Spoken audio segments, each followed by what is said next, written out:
There we go. Hello there. Thanks for joining me. I am Dr. Jen, and this is My Life as a Landlord. I am so pleased you joined me for today's show. My guest today returns to the show to impart her incredible rental knowledge and fair housing wisdom. I learned so much from her back in episode 93, talking about tenant screening do's and don'ts, that I just had to bring her back. Besides, she is so much fun to talk to. Today, we are tackling the ABCs of ESAs, or for my Canadian friends, those are called emotional support animals. Welcome back to the show, Krista Reuther. Hi. Welcome back. Hello. Thank you for having me. You're so sweet. Oh, I'm it's very fun. excited to chat. So I must preface this episode because emotional support animals are viewed very differently in different locations. And because My Life as a Landlord is an international podcast, I have to look at emotional support animals. They're viewed in different perspectives. So like they're viewed differently in the United States, which is what we're going to talk about today. But ESAs are different viewed in United Kingdom. In Canada, there is no reference for an emotional support animal. New Zealand, there are emotional support animals, but they're different from what we would call in the US. They're more service animals. So let's just start at the basics. What's the difference between a service animal, an emotional support animal, and a pet? Like there's all these different tranches of animals. Where do we start? So many different tranches of animals. And honestly, I feel like the Department of Urban Housing and Development is only making more terms. But I like starting with those three. So, first and foremost, very easily, a pet is an animal without a job. They are just there. Um, Freeloading pet. a freeloading animal, cats, dogs, turtles, lizards.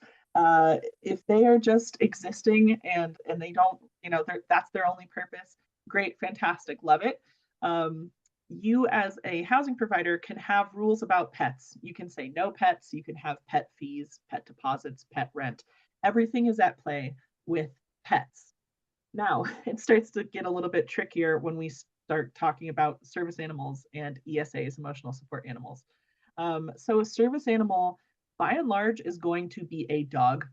That is the letter of the law, is that they are dogs. They can also be small ponies for some reason. Don't ask me why, but the original documentation says dogs or small ponies. But by and large, they're going to be dogs, and they are dogs with very specific training. This training doesn't have to come from a designated organization. They can be owner trained and still be a service animal. But the point of a service animal is that they are helping out with something on a medical field, whether that is, serving as eyes for someone who is blind or being able to flag when someone is about to have a seizure due to epilepsy. They have very, very specific training that they've undergone in some sense to assist with a disability. Service animals cannot be charged any fees, and we can talk about that a little bit more. But that's something that always sticks out, is that you cannot charge fees for a service animal. And of course, there are emotional support animals, and emotional support animals, or ESAs, are just always a hot topic because there can be a lot of contention around these animals, specifically because they are still dogs or cats or common household animals for the most part. They don't specifically have training, but they are serving a purpose for someone's mental health. So they're still covered under the umbrella of disability and disability rights. They just don't have specific training like a service animal does. You cannot charge ESAs anything additional, which again we can touch on. But those are the main differences between these three groups. Okay, so pets are animals with no job, basically freeloading animals. They're just coasting along. Landlords can charge a deposit for damages, or a pet damage deposit, some kind of deposit which is held for that pet. And then you've got a service animal, which is an animal with a job. That's typically dogs or small ponies. I'm sorry, what kind of job is a small pony going to have for a medical condition? Like, is that Yes, a thing? it is a thing. I have no idea why. I was talking once with someone who works in disability rights and advocacy full time, and I asked him the same exact question. Jen, I was like, "What do you mean? What do you mean, small ponies?" And he said, "Well, I'm thinking maybe it has something to do with like rural America, and maybe that there are jobs that a small pony would do that a horse couldn't." But I don't know, Krista, it's just in the documents. I said, okay, well, Okay. fair Okay. enough. I'm hoping if there's a listener out there that knows more about the jobs that a small pony could serve as a service animal, that somebody will reach out to me, send me an email, um, or make a comment on one of the platforms, because that is fascinating. I've never heard that before. So you've got the pets, the freeloading pets, you've got service animals, and then you've got the emotional support animals known as ESA. And let's continue down this. We always laugh when we get on a plane and you might see a dog that's a service animal, you might see something, but then there might be like an emotional support squirrel or a peacock or something weird that someone says, no, this is my emotional support animal. But from what my research is that the flights, the airlines don't have to honor emotional support animals. I know that's we're taking a tangent off the landlord track here, but do you know anything about this? I know that it's getting more difficult to suss out what airlines and companies can do, what individual consumers can do, versus people who just show up. They're like, nope, this is my emotional support monkey. So we're going through and we're doing it. And it's true, by and large, ESAs, specifically in regards to housing, are typically normal household pets in some regard. Now, that can be a hamster, that could be a gerbil, but Right. you can have a capuchin monkey. If you can say that this unique animal is what they're called, is serving a purpose that a traditional household pet could not, then there's an argument to be made. Now, this would fall more, I guess, in the service animal category, even though we've just made the distinction of what qualifies as a service animal. But if you have someone who's paralyzed from the waist down, or let's actually say from the neck down, there have been cases where they have monkeys who can put a straw in a cup and hand the cup to the person and have them Mm-hmm. drink.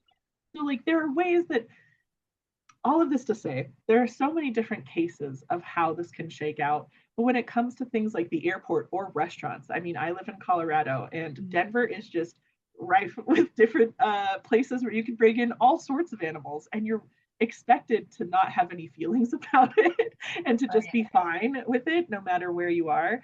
Um, but I think that leaves a lot of overlap for bad actors who have ill trained pets, and that they can ruin it for everyone else. Because if Right. you're on a flight one time with an emotional support peacock who's just crowing the entire time and no one gets any sleep and you're exhausted, you're not going to have a great image of what an ESA is or the people who have them. But in reality, they do serve a real need. It's just about getting to the bottom of, is this person legitimate, or is this a situation where someone is being taken advantage of? And that gets really messy.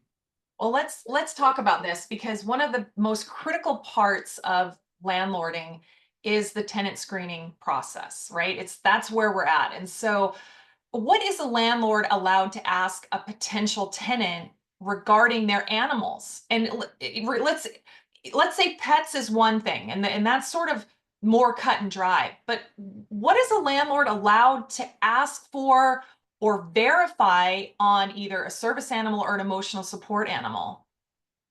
So, first and foremost, I think it's important to remember that you are allowed to ask if this person has animals in general. And that's pretty Mhm. much the exact phrasing I would use. Animals. Talking, yes, and we're talking really preliminary days. You're getting their first application in. You can ask, do you have any animals?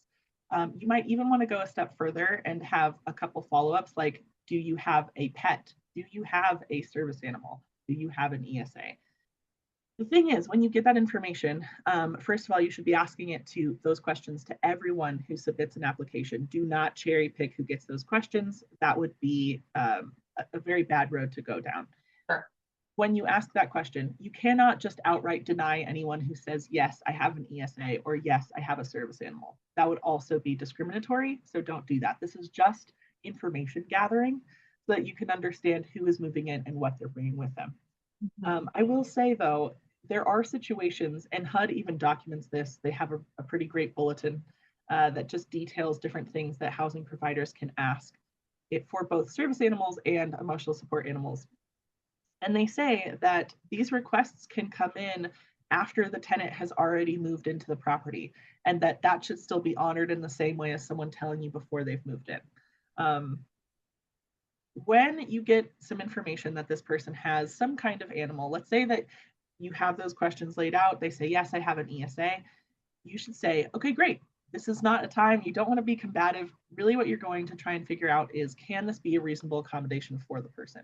So you and the tenant are working together to verify this, right? But you want to tread carefully, because while HUD says that you are allowed to get information regarding someone's request to determine if it's reasonable, they also specify that you can't request any specific documentation, which is kind of backwards, right? You are allowed to get information, but you're not allowed to request specific information. So you might be scratching your head at that. Very fair. They have a document. I wrote down the name in full. Guidance on documenting an individual's need for an assistance animal in housing. They recommend that you, as the housing provider, point your tenant to that document so that they can go and get the information from their healthcare provider or therapist. The information that you need to verify these requests, first of all, take a look at the person. Sometimes disabilities are obvious. They're very cut and dry. If you have someone who is blind and they have a dog who is helping them navigate, it's going to be very obvious, versus something that's less obvious, like the epilepsy example that we talked about earlier, right? So if there's an obvious need, you don't need to follow up with this kind of documentation. It's pretty much just, you can see it, it's right there. That's why they need this accommodation. When it's less obvious, that's when you can start to ask a couple of questions. Specifically, I think you get two, which is this animal trained to provide a service? Does the service tie back to a disability? It is not your job to verify their disability. It is not your job to get into weeds about what that disability is. And I know that can leave a lot of housing providers really nervous. It doesn't feel good to not have answers. And at the same time, the individual is protected under the Americans with Disabilities Act and the Fair Housing Act, because fair housing dictates that disability is a protected class. So you just want to tread carefully. I will also say at this point, around 60% plus of Fair Housing Act complaints center around reasonable accommodations and animals. So you don't want to step out of line, but you are allowed to be curious and compassionate. If it's not clear and you are trying to gather additional information, you point your tenants to this guide. They can then take that information and go to their healthcare provider, who can answer some basic questions for them.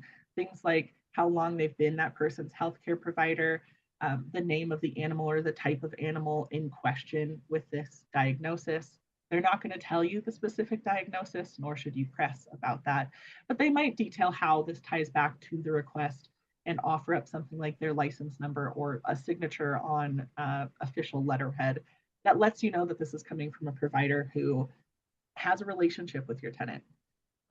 Something to look out for, there are definitely websites out there where you can pay $5 and they will whip together a letter for you, and it might seem like it checks all the boxes. I would urge you to be curious, not accusatory, and just say, hey, how long have you had a relationship with this provider? There are some states, like in Florida, where there's actually a legal precedent. You have to have an existing relationship with a provider before they can write you an ESA housing letter. Not all states have that requirement, though. So you are allowed to figure out the nexus point. You are allowed to get information, but be gentle in the handoff and in your request, because you don't want to seem like you're being combative or overly pressing them for documentation. That can lead you down a dicey path. How many emotional support animals can a tenant have? Can they have like 7 or 8? Ooh. There's no limit. There's no official limit to how many ESAs someone can have. So typically, I think the most that I've heard about anecdotally, maybe 3 for an individual. Or you might have a couple who are living together, meaning 2 tenants, they are together, and each of them has 1 or 2 emotional support animals. If there's a documented need for each of the emotional support animals or each of the service animals, maybe it's a combination, then they can move forward. I would say, one of the things that you need to consider as a housing provider is it safe to have this situation happening? Meaning, if they have 5 emotional support pit bulls in a studio apartment, at that point, you need to consider, is this safe for the animal? And if it's not, because there's not enough space, at that juncture, that would be some time that you could turn down the request. You would want to document it as you do everything else. You want to investigate it as you do everything else. But you are allowed to say, hey, this either materially changes the function of my business, or it creates an unsafe environment for the pet, the tenants, etc. so we can say no to this request. Gotcha. Now, there there is a like a nuance in fair housing that says if a landlord has less than so many units and like this rule doesn't apply. And I there's always talking about this on the landlord groups on Facebook and other social media platforms. And what is this weird unit law that Yeah. landlords can say if they don't own a whole lot of units? That, like, what is this? Tell us more what this is, because it's confusing to me. It's really confusing. And I promise I'll try and make it better, but I'm gonna make it a little bit worse first. So Okay. these are all exemptions to the Fair Housing Act that we're talking about, right? So specifically the unit count number. If you have 4 or fewer units and you live in one of the units, so it's an owner occupied building, then you don't technically have to follow the Fair Housing Act, right? Some other places or situations in which that is true, if you are a part of a private club and you only rent to members of your private club, you don't have to follow the Fair Housing Act. If you purchase a single family home without the use of a broker or anyone in the real estate game, you're just doing it yourself, and you rent it out equally without using any real estate agents, then you don't technically have to follow the Fair Housing Act. However, the confusing bit, the part where it gets worse, you're not allowed to advertise that you do not follow the Fair Housing Act. So even in those cases, you would not be able to say no ESAs in your listing description, right? You can act on that if you fall under those exemptions from the Fair Housing Act, but you're not allowed to tell people that. Why? I don't know. I truly do not. Goodness. Well, Yeah.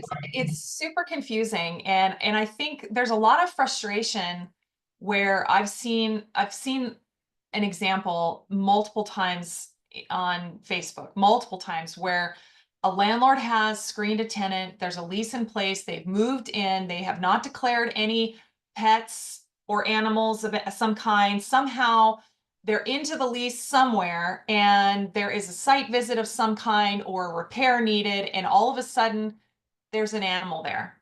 And then the tenant goes back and says, oh, well, it's an ESA or it's a service animal. It's not a pet.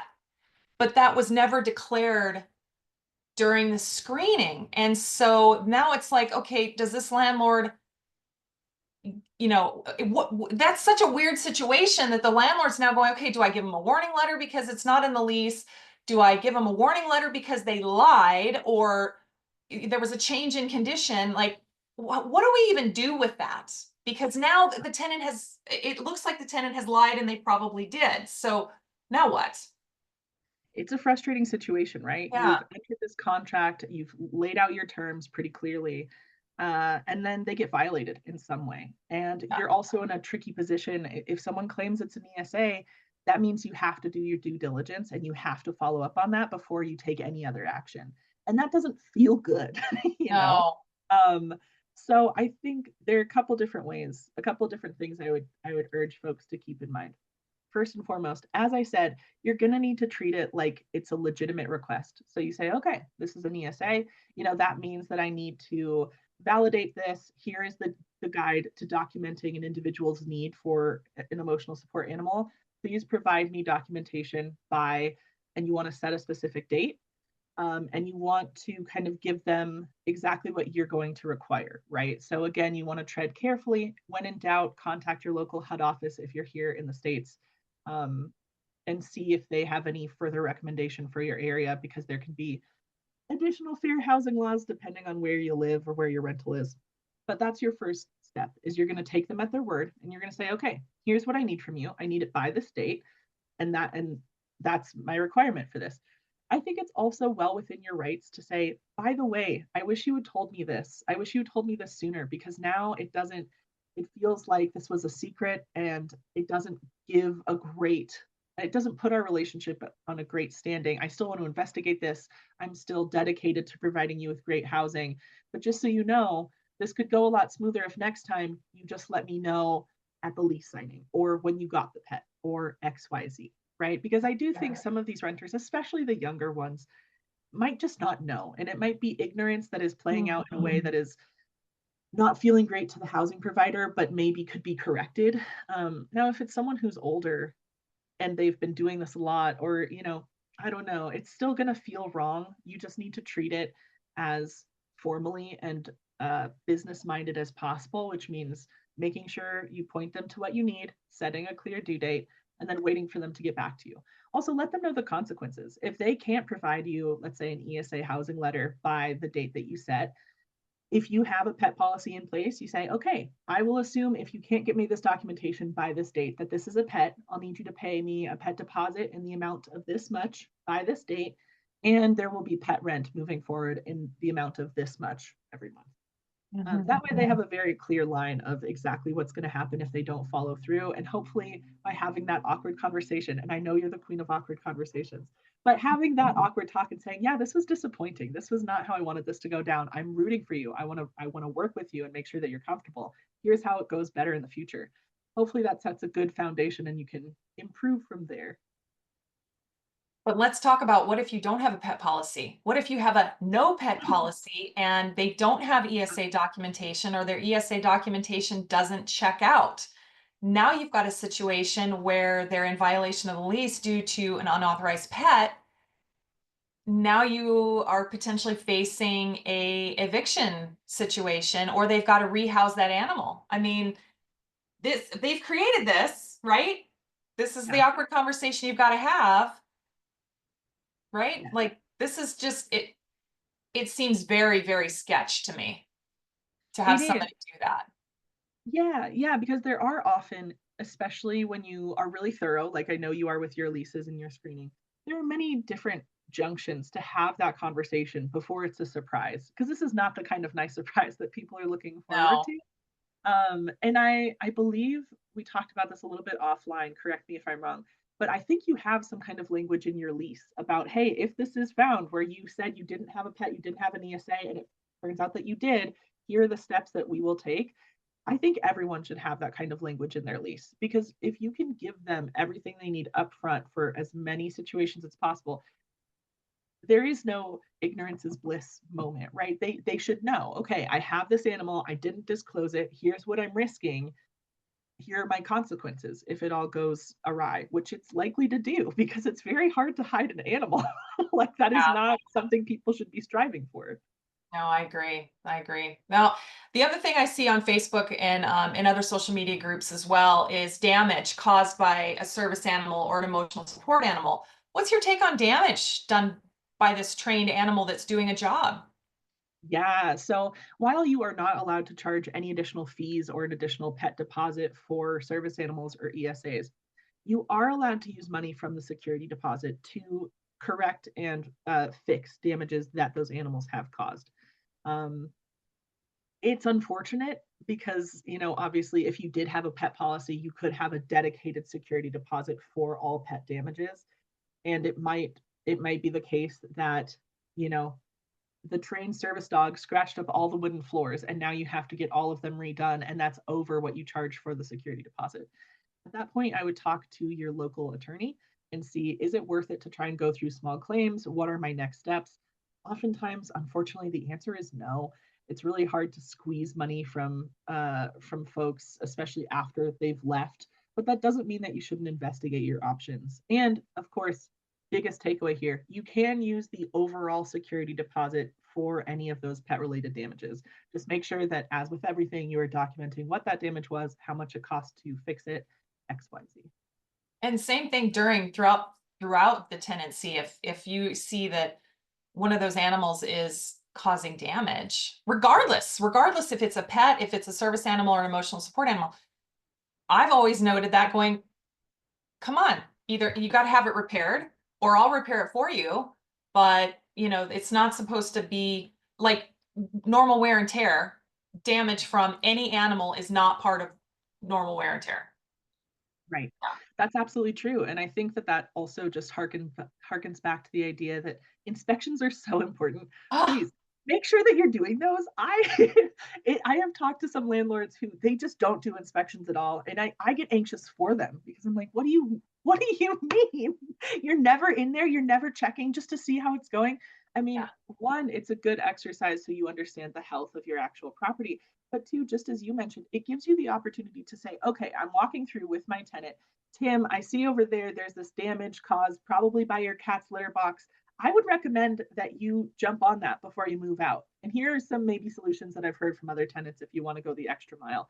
But if you don't have eyes in there, or if you don't have someone in there that you trust, making sure that everything is running afloat, you're going to be sorry when they eventually move out and there are problems that kind of grew monumentally when you could have nipped them in the bud when they're nice and small. Yeah, we fight the fires when they're really small. I totally agree.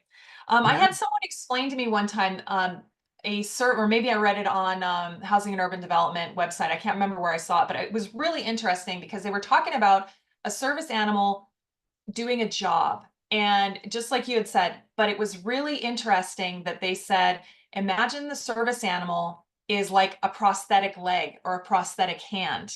It's actually accommodating the person that you may have no idea what their disability is, but it's part of that accommodation. And I thought that was a very interesting way to look at what a service animal does, but it also brings up the idea of reasonable accommodation. And I always go, is this something that if if I don't do it, is it going to impact their quality of life? And it's simple things usually like handlebars in the shower. Let's see, what was one of the other ones that we had just done? Oh, a second staircase railing, because we have the one hand grip on the railing, and then there was a second one we put in. But just simple stuff like this, where it's like reasonable accommodations, they're not expensive. Many times we will just do it and we won't charge the tenant, even though some of the stuff, the reasonable accommodation stuff that the tenant is supposed to be paying for. We haven't had to do anything major like that. Does that sound about right? Like reasonable accommodation stuff? Yeah, absolutely. Absolutely, it does. And I think reasonable accommodations and modifications are really fascinating because each disability is unique in how it plays out, right? Like there are some overarching themes. When you're blind, you're probably going to have pretty similar needs to other folks who are also blind, but the spectrum of blindness is vast, you know? Mm-hmm. And so I think keeping that in mind as every individual request comes in really will help set you up for success because what HUD wants you to do at the end of the day is treat each accommodation request as a unique case. They want you to investigate. They want you to make sure that it is or is not within your scope as a housing provider to accommodate this person. So when we're talking about accommodations, that's typically going to be things like changing your pet policy. If you have a no pet policy and this person has a verified ESA, allowing them to have the ESA in their building without any additional charges. Or, Mm-hmm. like you mentioned, you can add things in as a reasonable modification to a property to make sure that it's functional for everyone. Because at the end of the day, people just want to live peacefully and happily and have full range of the space, full use of everything, regardless of their disability status.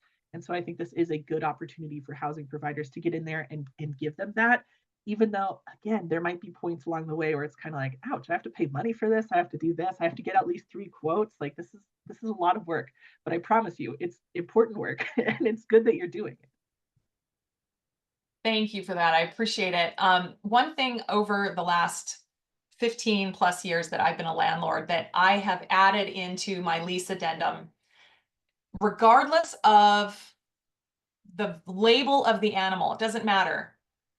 There is poo coming out that animal somewhere, some way, somehow. And the lease addendum is about the poo and specifically about keeping the poo picked up. And because that impacts your snow removal, it impacts your lawn maintenance, and it impacts if you've got fruit, the fruit falls Mhm. on the poo. I mean, there's a lot of stuff that is impacting. And what we have found in the past is if you've got an outdoor cat, people never, ever, ever pick up the poo from an outdoor cat, ever. An Mhm. indoor cat that's got a litter box is different. Cats that spray, that's different. Sure. But we have found that that animal owners with dogs, how did I say that? Animal owners with dogs, that's pretty good, right? Yeah. They tend to be very mindful, more mindful than I think any other classification of tenant, because they're typically standing there when the animal poops.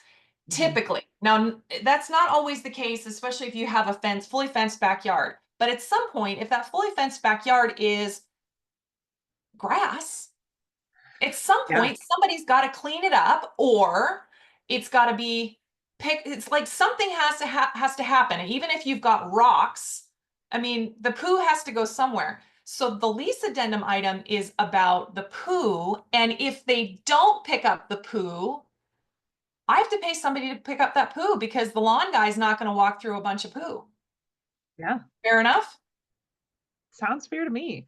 I Okay. think that it seemed one, just as someone who enjoys the outdoors and walking around, I love that. I wish more people had requirements about picking up poo. I think especially if it's something that's present in the lease from the get-go and that people can go back and refer to before they sign on, right? And they know that they have a pet or they know that they have an ESA. They have the choice of accepting that or letting you know and saying, hey, I'm worried about this amendment. Can we think of some solutions together? What if I pay for a recurring service and it's this? What if we set it up? There are ways that you can work it so that it's functional for everyone. You still have a yard that people will actually work on and want to go and spend time in. They have their animals poop getting picked up without charging them an extra fee because it's an ESA. I would think that because it applies universally to all pets or all animals, we should say, it would be fine. Not a lawyer, but that would be my take is that it should be okay. It's being applied to everyone equally and it's set up in the lease before they even sign on. I like it. I think that's good. And it's always a good thing for the conversation to everything in the lease that could inevitably happen. And just so the listeners are aware, not only do I put the poo part in all of my leases, whether they're whatever kind of animal, I also put in how to add a roommate because that's the other thing that happens all the time. And then mandatory calls to the landlord, which is things like emergency vehicles on the property, encounters with wildlife like cougars or bears, right? Like this is the kind of stuff where it's like, look, you guys, we have to have a call just out of safety's sake. But the poo part came because there was so many people that was like, I would get a call from the landscaper going, I'm not mowing your lawn today because there is so much poop and dog toys and bones in the backyard that I can't even hardly get in there. I'm not doing it. And so then I got to go back to the tenant and go, okay, you guys, either you pick it up or I have to pay somebody to pick it up for you and you're paying the bill. So, right? I mean, it gets pretty awkward. So that's why I put it in the lease addendum straight off the hop. Oh Yeah. my goodness. Who knew we were going to talk so much about poo? But that's okay. We're talking about animals, so it's okay. Kind of Even the the spirit of it. emotional support peacock and emotional support monkey, that they all poo too, right? So, Yeah. goodness. What else should we talk about on this? So we covered everything that we can think of. Yeah, those are some, I think we've made some great moves here. I'm trying to think. Um, yeah, just getting back to the idea of disability and being able to suss out if someone is or is not disabled. Remember that at the end of the day, that's not really your job as the housing provider. You've got enough on your plate. What you want to be thinking about as you navigate these kinds of requests is how can I do the best possible for my tenant and also for my property? What are the steps I can take? What is the process I can put into place that's repeatable so that every time I get one of these requests, I know exactly what to do. It doesn't put me in panic mode. I'm not worried, especially if, let's say, it's an unfortunately kind of combative situation, a surprise dog on property, and your instinct is to be defensive and upset. Um, I understand. I truly, truly do. You don't want to feel like someone's lied to you. And also, that'd be a really great spot to take a step back, take a walk around the block, give yourself a little bit of time to cool down. And just remember that even if they didn't present it correctly, you still have a policy and procedure that you can follow to protect yourself and your business. And it's up to them to maintain their half of that. You can't control how it's going to shake out. You can just approach it as professionally as possible. And being able to keep a cool, calm, collected head as you move through these kinds of situations will set you apart and will ultimately save you because Fair Housing Act violations are expensive. They are very expensive. We're talking five-figure fines for your first infraction. So just when in doubt, take a step back, talk to your local HUD office. I've called my local HUD office a handful of times. I'm sure that this will vary area to area, but I've always found them to be really responsive. And if you need to get more information before you can make a ruling or make a decision for your tenant, fill them in. Say, hey, tenant, I know that we're working on this ESA verification. I'm waiting for HUD to get back to me. I called them on Tuesday. I'm going to call them again tomorrow. If I don't hear back, I'll let you know by Wednesday. Be very clear cut, keep them in the loop the entire time, and you will shake out just fine. It'll be Mhm. stressful, but the more you do it, the more naturally it'll come to you.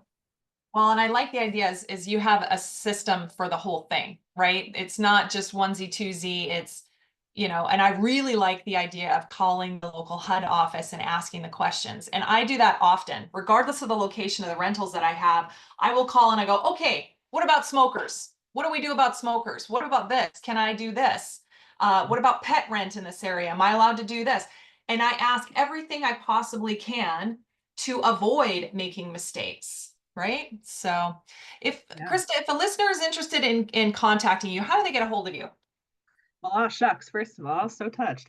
I would say if you'd like to get a hold of me, reach out by email. My email address is Krista, Krista, period, Reuther, Reuther, 04 at gmail.com if you have any questions or comments. If you have insight into the little pony thing, I really would like Oh to know. yeah, So right? please email me immediately. Oh, I know, that's great. So, hey, I'm going to attach the guidance on documenting an individual's need for assistance animals in housing from the Housing and Urban Development. I'm going to attach that PDF to this episode. I'm also going to link the American Disabilities Act, Department of Justice Civil Rights Division, their link to the service animals. I'm going to link all of that to this episode so that anybody who wants to learn a little bit more, they can email you, Krista, of course, but they can also, you can Google a bunch of stuff, but we're going to try to make it as easy for you as possible. You can also call your local HUD office if you're in the States or in one of the US territories.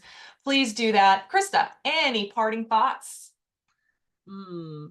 My parting thought would be laws are always changing, rules are Mm, always getting updated. So even if you think you have a grasp on a situation, maybe you've dealt with it in the past, it doesn't hurt to just make sure that you're still in the know, right? So whether that's reaching out to your local HUD office, calling your local real estate attorney, tuning in to a webinar series, or otherwise checking in with your local RIA groups, do your due diligence because you're going to feel way better if you load up on information in the front end versus trying to react as things are coming at you fast and you're trying to make the best of a messy situation.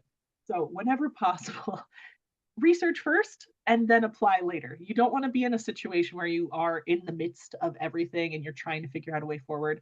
If you find yourself there, don't stress too much. You can get through that. You've gotten through worse, but it is easier if you can do the research before you need perfect. Oh, perfect. Great. Thanks for coming back on the show. I really appreciate it.